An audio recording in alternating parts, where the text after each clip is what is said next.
ನೋಡಿ, ಸನ್ಮಾನ್ಯ ಉಪಮುಖ್ಯಮಂತ್ರಿಗಳಾದ D K Shivakumar ಅವರನ್ನ ನಾವು ಇವತ್ತು ಭೇಟಿಯಾಗಿದ್ದೀವಿ. ಅತಿ ಹಿಂದುಳಿದ ಮಠಾಧೀಶರ ಮಹಾಸಭೆ ವತಿಯಿಂದ ಸನ್ಮಾನ್ಯ ಡಿ ಕೆ ಶಿವಕುಮಾರ್ ಅವರನ್ನು ಮುಖ್ಯಮಂತ್ರಿಯಾಗಿ ಮಾಡಬೇಕು ಅಂತಕ್ಕಂಥದ್ದು ಕಳೆದ 6 ತಿಂಗಳಾಗಿ ನಾವು ನಿರಂತರವಾಗಿ ಮಾತಾಡಿಕೊಂಡು ಬರ್ತಾ ಇದ್ದೀವಿ. ಈ ವಿಷಯದಲ್ಲಿ ಹೈಕಮಾಂಡ್ ಒಂದು ಸ್ಟ್ರಾಂಗ್ ಡಿಸಿಷನ್ ತೆಗೆದುಕೊಳ್ಳಬೇಕಿತ್ತು. ಕರ್ನಾಟಕ ರಾಜ್ಯದಲ್ಲಿ 136 ಸೀಟನ್ನು ತೆಗೆದುಕೊಂಡು ಅಧಿಕಾರಕ್ಕೆ ಬರಬೇಕಾದ್ರೆ ಸನ್ಮಾನ್ಯ ಡಿ ಕೆ ಶಿವಕುಮಾರ್ ಅವರ ಪ್ರಯತ್ನ ಬಹಳ ದೊಡ್ಡ ಪ್ರಯತ್ನ ಇದೆ. KPCC ಅಧ್ಯಕ್ಷದ ಸ್ಥಾನವನ್ನೇ ತೆಗೆದುಕೊಳ್ಳುವ ಸಂದರ್ಭದಲ್ಲಿ ಆ ಸ್ಥಾನ ತೆಗೆದುಕೊಳ್ಳಕ್ಕೆ ಯಾರೂ ರೆಡಿ ಇದ್ದಿಲ್ಲ. ಆದರೆ ಶ್ರೀಮತಿ ಸೋನಿಯಾ ಗಾಂಧಿಯವರ ಮಾತಿನ ಮೇಲೆ, ಡೈರೆಕ್ಷನ್ ಮೇಲೆ ಅವರು KPCC ಅಧ್ಯಕ್ಷ ಸ್ಥಾನವನ್ನೇ ತೆಗೆದುಕೊಂಡರು. ಅದಾದ ಮೇಲೆ ರಾಜ್ಯ ತುಂಬ ಸುತ್ತಿದರು, ಹಣ ಖರ್ಚು ಮಾಡಿದರು, ಸಮಯ ಕೊಟ್ಟರು, ಇದೆಲ್ಲ ಮಾಡಿ ಪಕ್ಷವನ್ನೇ ಅಧಿಕಾರಕ್ಕೆ ತಂದರು.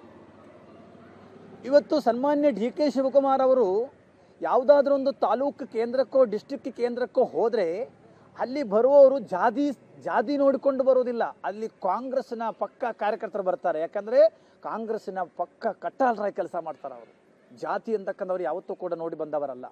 ಆದರೆ ಇವತ್ತಿನ ವ್ಯವಸ್ಥೆಯಲ್ಲಿ ಕಾಂಗ್ರೆಸ್ ಹೈಕಮಾಂಡ್ ಏನು ಮಾತು ಕೊಟ್ಟಿದ್ದಾರೆ ಸನ್ಮಾನ್ಯ ಡಿ ಕೆ ಶಿವಕುಮಾರ್ ಅವರಿಗೆ, ಅದು ಕೂಡಲೇ ಈಡೇರಿಸಬೇಕಾಗತ್ತೆ. ಯುಗಾದಿ ಆಗಲಿ, ಅದಾದ ಮೇಲೆ ಮಕರ ಸಂಕ್ರಾಂತಿ ಆಗಲಿ, ಅದಾದ ಮೇಲೆ ಪಂಚರಾಜ್ಯಗಳ ಚುನಾವಣೆ ಆಗಲಿ, ಇದೆಲ್ಲ ಆಗೋಯ್ತಲ್ಲ. ಯಾಕೆ ಅಪಮಾನ ಮಾಡ್ತಾ ಇದ್ದೀರಿ? ಡಿ ಕೆ ಶಿವಕುಮಾರ್ ಅವರಿಗೆ ಅಪಮಾನ ಮಾಡೋದ ಮೂಲಕ ಒಕ್ಕಲಿಂಗ ಸಮುದಾಯಕ್ಕೂ ಕೂಡ ಅಪಮಾನ ಮಾಡ್ತಾ ಇದ್ದೀರಿ. ಇದು ಸರಿಯಾದ ಪದ್ಧತಿ ಅಲ್ಲ. ಕಾಂಗ್ರೆಸ್ ರಾಜ್ಯದಲ್ಲಿ ಉಳಿಬೇಕಾದ್ರೆ ಇವತ್ತು ಡಿ ಕೆ ಶಿವಕುಮಾರ್ ಅವರದ್ದು ರಾಜ್ಯಕ್ಕೆ ಸೀಮಿತವಾಗಿರತಕ್ಕಂಥ ಒಂದು ಲೀಡರ್ ಅಲ್ಲ. ಇಡೀ ದೇಶದ ವಿವಿಧ ರಾಜ್ಯಗಳಲ್ಲಿ, ಬೇರೆ ಬೇರೆ ರಾಜ್ಯಗಳಲ್ಲಿ ಪ್ರಚಾರವನ್ನು ಮಾಡಿ ಪಕ್ಷವನ್ನೇ ಗಟ್ಟಿ ಮಾಡಿರ್ತಕ್ಕಂಥ ಒಬ್ಬ ಧೀಮಂತ ನಾಯಕ. ಅವರು ಬ್ಯಾಕ್ವರ್ಡ್ ಕಮ್ಯುನಿಟಿ ನಾಯಕರೇ. ಇವತ್ತು ನಾನು ಒಬ್ಬರನ್ನ ಇಳಿಸಿ ಅವ್ರನ್ನ ಮಾಡಿ ಅಂಥದಕ್ಕಿಂತ ಅವ್ರಿಗೆ ಯೋಗ್ಯತೆ ಇದೆ, ಯೋಗ ಕೂಡ ಕೂಡಿ ಬಂದಿದೆ. ಅವರ ಬರ್ತ್ಡೇ ಬರ್ತಾ ಇದೆ 15ನೇ ತಾರೀಕು. ಹೈಕಮಾಂಡ್ ಈ ಸಲ ಅವ್ರಿಗೆ ಬರ್ತ್ಡೇ ಗಿಫ್ಟ್ ಆಗಿ ಅವ್ರಿಗೆ ಮುಖ್ಯಮಂತ್ರಿ ಸ್ಥಾನವನ್ನು ನೀಡಬೇಕಾಗುತ್ತೆ ಅಂತಕ್ಕಂಥದ್ದು ರಾಜ್ಯದ 32 ಸಮುದಾಯಗಳ ಸ್ವಾಮೀಜಿಗಳ ಒಳಗೊಂಡಿರತಕ್ಕಂಥ ಅತಿ ಹಿಂದುಳಿದ ಮಠಾಧೀಶ್ವರ ಮಹಾಸಭಾ ಕಾಂಗ್ರೆಸ್ನ ಹೈಕಮಾಂಡ್ಗೆ ನಾವು ಮನವಿ ಮಾಡುತ್ತಾ ಇದ್ದೇನೆ. ಶ್ರೀಮತಿ ಸೋನಿಯಾ ಗಾಂಧಿ ಅವ್ರಿಗೂ AICC ಜನರಲ್ ಸೆಕ್ರೆಟರಿಗೆ ನಾನು ಮನವಿ ಮಾಡುತ್ತಾ ಇದ್ದೀನಿ. ಕೂಡಲೇ ಒಂದು ವೇಳೆ ಇವತ್ತು ಸಾಧ್ಯವಾದರೆ ಇವತ್ತು, ಇಲ್ಲವಾದರೆ ನಾಳೆಯನ್ನೇ ಕಾಂಗ್ರೆಸ್ಸಿನ ಹಿರಿಯ ನಾಯಕರುಗಳನ್ನೇ ಭೇಟಿ ಮಾಡುವುದಕ್ಕೆ ನಾವೆಲ್ಲ ವ್ಯವಸ್ಥೆಯೂ ಕೂಡ ಮಾಡಿದ್ದೀವಿ. KC ವೇಣುಗೋಪಾಲ್ ಅವರನ್ನ ಕಾಂಗ್ರೆಸ್ ಕೇರಳದಲ್ಲಿ ಭೇಟಿ ಆಗ್ತೇನೆ, ಅನಂತರ ಉಳಿದ ಡೆಲ್ಲಿಯಲ್ಲಿಯೂ ಕೂಡ ನಾವು ಭೇಟಿ ಆಗ್ತೀವಿ.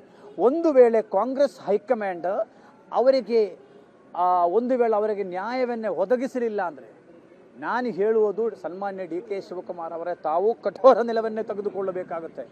ಸ್ವಾಭಿಮಾನವನ್ನು ಎಲ್ಲಿಯೂ ಕೂಡ ಒತ್ತಿಡುವ ಅವಶ್ಯಕತೆಯನ್ನು ಇಲ್ಲ. ಪಕ್ಷ ಇರಬೇಕು, ಒಂದು ಡಿಸಿಪ್ಲಿನ್ ಒಳಗಡೆ ಇರಬೇಕು ಅಂತ ಹೇಳಿಕೊಂಡು ಅವರು ಇವತ್ತು ಸೈಲೆಂಟ್ ಆಗಿದ್ದಾರೆ. ಆದರೆ ಅವರ ಮೇಲೆ ಇರ್ತಕ್ಕಂಥ ಅಭಿಮಾನ ಇರುವವರು, ಪಕ್ಷದಲ್ಲಿರ್ತಕ್ಕಂಥ ಸಾಮಾನ್ಯ ಕಾರ್ಯಕರ್ತನೂ ಕೂಡ ಹೇಳುತ್ತಾರೆ. ಇವತ್ತು ಯಾರ ಅಧಿಕಾರವನ್ನೇ ಅನುಭವಿಸ್ತಾ ಇದ್ದಾರಲ್ಲ, ಕಳೆದ 8 ವರ್ಷವಾಗಿ ನಿರಂತರ ಅವರು ಅನುಭವಿಸ್ತಾ ಇದ್ದಾರೆ.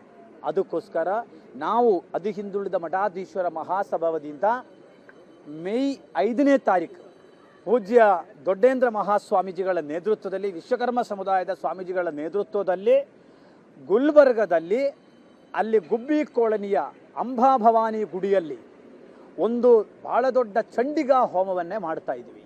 ಅದು ಡಿ ಕೆ ಶಿವಕುಮಾರ್ ಅವರು ಮುಖ್ಯಮಂತ್ರಿ ಆಗಬೇಕು, ಅವರ ಸ್ಥಾನಕ್ಕೆ ಕೂಡಿಸಬೇಕು ಅಂತ ಹೇಳಿಕೊಂಡು ಸಂಕಲ್ಪವನ್ನು ಮಾಡಿ ರಾಜ್ಯದ ಅತಿ ಹಿಂದುಳಿದ ಮಠಾಧೀಶ ಒಟ್ಟಿಗೆ ಸೇರಿಕೊಂಡು ಈ ಹೋಮವನ್ನೇ ಮಾಡೋದಕ್ಕೂ ಕೂಡ ನಾವು ನಿರ್ಣಯ ಮಾಡಿದ್ದೀವಿ. ಮತ್ತು ಉಳಿದ ವಿಷಯಗಳೆಲ್ಲ ನಾವು ಮಾನ್ಯ ಉಪಮುಖ್ಯಮಂತ್ರಿಗಳ ಜೊತೆ ಮಾತನಾಡಿದ್ದೇನೆ. ಹಾಗಾಗಿ ಈ ವಿಷಯದಲ್ಲಿ, ಯಾಕಂದರೆ ಒಬ್ಬ ವ್ಯಕ್ತಿ ಎಷ್ಟೊಂದು ಅಪಮಾನ ಸಹಿಸಬೇಕಾಗುತ್ತೆ, ಎಷ್ಟೊಂದು ಕಾಯಬೇಕಾಗುತ್ತೆ, ಇದು ಸರಿಯಾದ ಪದ್ಧತಿ ಅಲ್ಲ ಅಂತಕ್ಕಂಥದ್ದು. ಮತ್ತು ಮಾನ್ಯ ಮುಖ್ಯಮಂತ್ರಿಗಳು ಸಿದ್ದರಾಮಯ್ಯನವರು ಕೂಡ ತಾವು ಅವರನ್ನೇ ಕರೆದು, ಆಯ್ತಪ್ಪ ನಂದು ಇಷ್ಟ ಆಯ್ತು ನೀವು ಮಾಡಿಕೊಳ್ಳಿ ಬಿಟ್ಟು ಕೊಟ್ಟರೆ ಮಾನ್ಯ ಮುಖ್ಯಮಂತ್ರಿಗಳಿಗೆ ಇನ್ನೊಂದು ಭಾಳ ಎತ್ತರಕ್ಕೆ ಹೋಗ್ಬೋದಿತ್ತು ಮಾನ್ಯ ಸಿದ್ದರಾಮಯ್ಯನವರು. ಯಾಕೆ ಅದು ಕಾಣುತ್ತಾ ಇಲ್ಲ? ಹಾಗಾಗಿ ನಾವೊಂದು ಕೂಡ ಹಿಂದೆ ಸರಿಯುವುದಿಲ್ಲ. ಅರಮನೆ ಮೈದಾನದಲ್ಲಿ ಬಹಳ ದೊಡ್ಡ ಒಂದು ಬೃಹತ್ ಸಮಾವೇಶವು ಕೂಡ ಕೂಡಲೇ ಮಾಡಬೇಕು ಅಂತಕ್ಕಂಥ ವಿಚಾರವೂ ಕೂಡ ಇವತ್ತು ನಾವು ಚರ್ಚೆಯನ್ನು ಮಾಡಿದ್ದೇವೆ. ಅದಕ್ಕೆ ಅವರೂ ಕೂಡ ಸಕಾರಾತ್ಮಕವಾಗಿ ಸ್ಪಂದಿಸಿದ್ದೇವೆ. ಮುಂದೆ ನಾವೇನು ನಿರ್ಣಯ ತೆಗೆದುಕೊಳ್ಳುತ್ತೇವೆ.